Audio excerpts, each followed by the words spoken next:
सूरत में युवा कांग्रेस द्वारा मणिपुर में हिंसा में मारे गए लोगों को श्रद्धांजलि देने के लिए एक कार्यक्रम आयोजित किया गया।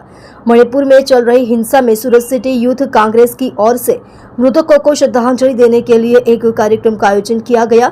सूरत के सलाबतपुरा ओल्ड किन्नरी सिनेमा के सामने हनुमान मंदिर से रिंग रोड पर युवा कांग्रेस ने डॉक्टर बाबा साहेब आम्बेडकर की प्रतिमा पर कैंडल मार्च निकालकर मृतकों को श्रद्धांजलि दी।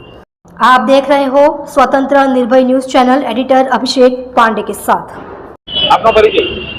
फैजल रंगोली, सूरत शहर यूथ कांग्रेस महामंडળ। कार्यक्रम आज सूरत शहर यूथ कांग्रेस द्वारा જે 3.5-4 વર્ષ જે મણિપુર આપણા દેશમાં સળગી રહ્યો છે, લોકો સાથે આજે ત્યાં આજ આપણા પ્રાઇમ મિનિસ્ટર નરેન્દ્ર મોદીજી આજ સુધી એમનું પેટનું પાણી નથી હલતું, એ બાબતે આજે કેન્ડલ માર્ચ કરી હનુમાન મંદિરથી બાબા સાહેબ આંબેડકરની પ્રતિમા સુધી કેન્ડલ માર્ચ કરી જે લોકોને ન્યાય થયું છે, જે લોકોની હત્યા થઈ છે, એ લોકોને શ્રદ્ધાંજલિ આપવાનો